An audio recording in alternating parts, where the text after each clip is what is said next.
పహల్గామ్లో జరిగినటువంటి ఉగ్రదాడి తరువాత భారత్ పాకిస్తాన్ల మధ్య యుద్ధ మేఘాలు కమ్ముకుంటూ ఉన్నాయి. సరిహద్దు ప్రాంతాల్లో చూసుకున్నట్లయితే ఉద్రిక్తకర పరిస్థితులు అయితే అక్కడ ఉంది. ఉద్రిక్తకరమైనటువంటి వాతావరణం కూడా మనం చూస్తూ ఉన్నాం.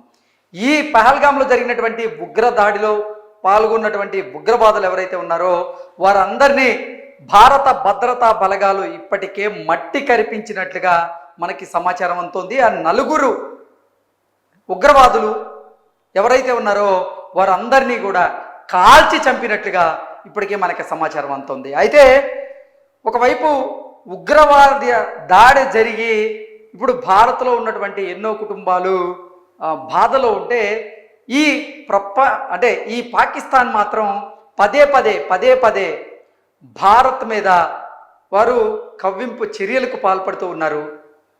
మేము యుద్ధానికి సిద్ధం అన్నట్లుగా వారు కొన్ని సంకేతాలు కూడా పంపిస్తూ ఉన్నారు. క్షిపణులకు సంబంధించినటువంటి పరీక్షలు చేస్తూ ఉన్నారు. వీటన్నింటినీ ధీటుగా ఎదుర్కొనేందుకు భారత్ కూడా మేము యుద్ధానికి సిద్ధమే అంటూ మన ఆర్మీ అధికారులు అయితే తేల్చి చెప్పారు.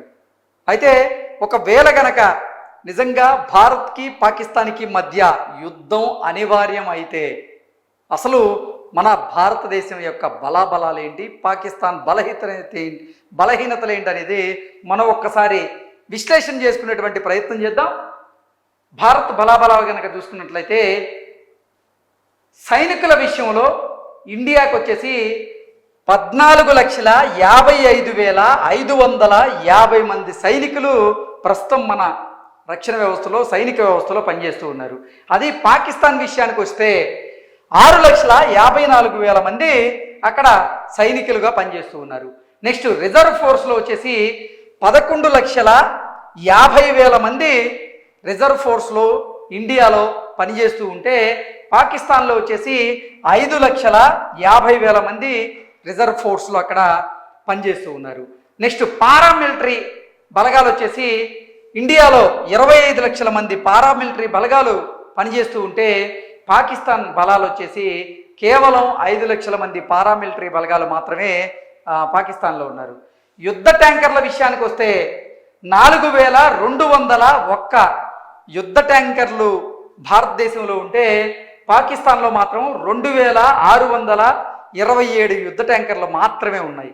నెక్స్ట్ జలాంతర్గాములు గనక మనం చూసుకున్నట్లయితే 293 జలాంతర్గాములు మన భారతదేశంలో ఉంటే పాకిస్తాన్లో కేవలం 121 జలాంతర్గాములు మాత్రమే ఉన్నాయి.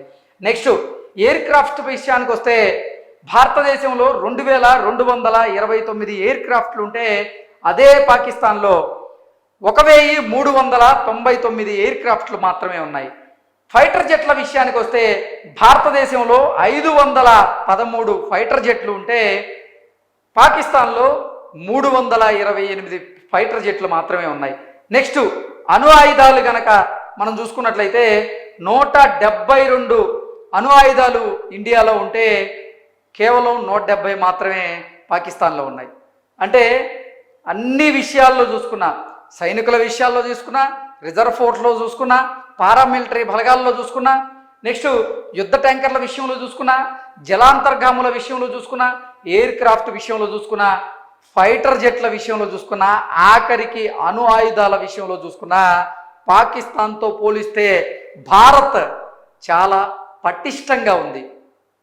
ఇంత పటిష్టంగా ఉన్నటువంటి భారత్ మీద పదే పదే పాకిస్తాన్ కవ్వింపు చర్యలకు పాల్పడితే భారత్ గనక ఒక్కసారి కఠినమైనటువంటి నిర్ణయం తీసుకుంటే ఇక 5 గంటల్లో, కేవలం 5 గంటల్లో ఈ పాకిస్తాన్ అనేటువంటి దేశం ప్రపంచ చిత్రపటంలోనే కనపడకుండా పోయేటువంటి ప్రమాదం అయితే ఖచ్చితంగా ఉంటుంది. ఇదంతా పాకిస్తానీలకు కూడా తెలుసు. అయినప్పటికీ భారతదేశం శాంతి కామిక దేశం. వీరిని మనం రెచ్చగొట్టినా వీరు శాంతి శాంతి అనేటువంటి నినాదంతోనే ఉంటారు, మనల్ని ఏం చేయలేరు అనేటువంటి భ్రమలైతే పాకిస్తానీలలో అలాగే పాకిస్తాన్లో ఉన్నటువంటి ఆర్మీ చీఫ్లు అయితే కనబడుతూ ఉన్నాయి. అందుకే పదే రెచ్చగొట్టేటువంటి ప్రయత్నం ఇప్పటికీ చేస్తూనే ఉన్నాయి. సరిహద్దు ప్రాంతాల్లో చూసుకున్నట్లయితే కవ్వింపు చర్యలకు పాల్పడుతూ ఉన్నాయి. భారతదేశం వారికి ధీటుగా సమాధానం చెప్పలేదా? ఎంత సమయం పడుతుంది భారతదేశానికి వారికి ధీటుగా సమాధానం చెప్పడానికి? కానీ మన దేశం ప్రజాస్వామ్య దేశం, శాంతి కామిక దేశం, శాంతిని మాత్రమే కోరుకుంటుంది. అలా అని చెప్పి మన మీదకి పదే పదే దాడులకు ప్రయత్నిస్తే మాత్రం మనం కూడా ఊరుకునేటువంటి పరిస్థితి అయితే ఉండదు. గతంలో పుల్వామా ఘటన దానికి ఉదాహరణగా చెప్పచ్చు. ఉరి ఘటన అలాగే పుల్వామా ఘటన, ఈ రెండు ఘటనలకి భారతదేశం ప్రతీకారం తీర్చుకొని తీరింది. పుల్వామా ఘటన తర్వాత భారతదేశం పాకిస్తాన్ మీద సర్జికల్ స్ట్రైక్స్ చేసింది. అలా అని చెప్పి ఇప్పుడు ఈ పెహల్గామ్ ప్రాంతంలో జరిగినటువంటి ఉగ్రదాడి ఏదైతే ఉందో దాన్ని కూడా వదిలిపెట్టేటువంటి ప్రసక్తే లేదు.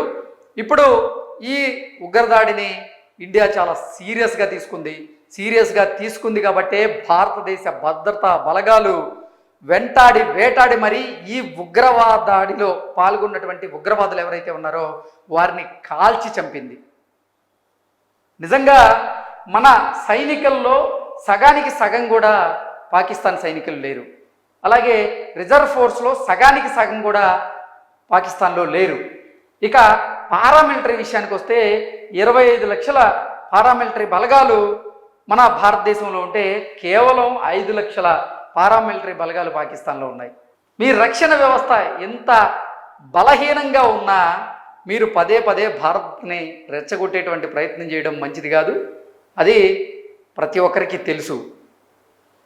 ఇంత పటిష్టమైనటువంటి రక్షణ వ్యవస్థని, సైనిక వ్యవస్థని, అణు ఆయుధాలని, యుద్ధ ట్యాంకర్లని పెట్టుకొని భారత్ ఆలోచిస్తుందంటే కేవలం ప్రపంచ దేశాల శాంతి కోరుతున్నటువంటి నేపథ్యంలోనే చేస్తూ ఉంది. ఈ ఉగ్రదాడికి మాకు సంబంధం లేదన్నట్లు పాకిస్తాన్ ప్రభుత్వం, పాకిస్తాన్లో పనిచేస్తున్నటువంటి కొంతమంది ఆర్మీ అధికారులు కూడా సంబంధం లేదని చెప్తున్నాయి. అలాగే ఉగ్రవాద సంస్థ టీఆర్ఎఫ్ ఏదైతే ఉందో అది కూడా మేము అసలు ఈ ఉగ్రదాడి చేయలేదు, మొదటగా ఈ ఉగ్రదాడి చేసింది మేమేంటో ప్రకటించుకున్నటువంటి ఈ టీఆర్ఎఫ్ సంస్థ మాత్రం యూటర్న్ చేసుకుంది.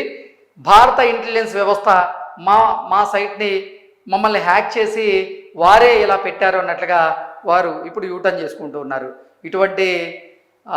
ఇటువంటి దుశ్చర్యలకి పాల్పడడం పాకిస్తానీలకి అంత మంచిదైతే కాదు. ఇప్పటికైనా సరే పాకిస్తానీయులు అలాగే పాకిస్తాన్ ప్రభుత్వం కూడా కవ్వింపు చర్యలకు పాల్పడకుండా ఉంటే మంచిది అనేది ప్రతి ఒక్కరూ అంచనా వేస్తున్నారు. Thank you so much.